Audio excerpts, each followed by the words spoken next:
Transparency International Zambia Chapter Executive Director Maurice Nyambe told VOA in Lusaka that the Corruption Perception Index is a critical research conducted at a global scale. It is currently the most widely used measure of public sector corruption across the world. Zambia has actually improved by 4 points in terms of the score. Now, the CPI score runs on a continuum from 0 to 100. And basically, the simple explanation is that 0 means you are very bad in terms of corruption, the worst of the worst.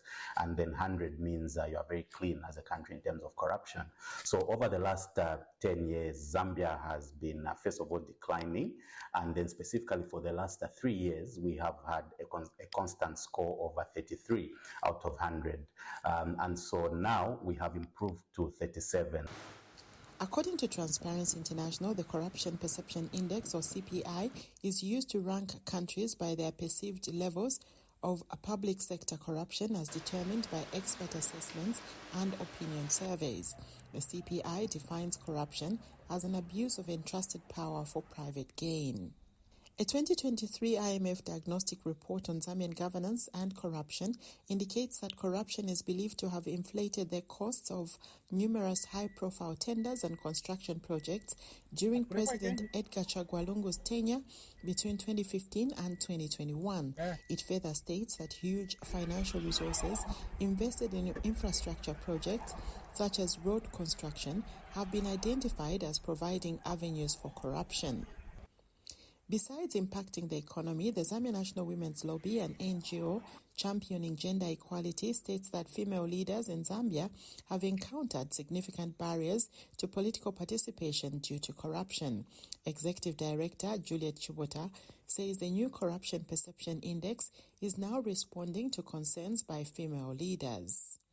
It's now responding to what we have been advocating for. We have been advocating for corruption to reduce so that women operate freely in an environment which is corruption-free. Because corruption reduces the number of women to participate in leadership and governance processes. Felix Nkulukusa, Zambia's Secretary to the Treasury, reiterated his government's commitment towards the fight against corruption at a recent meeting in Washington.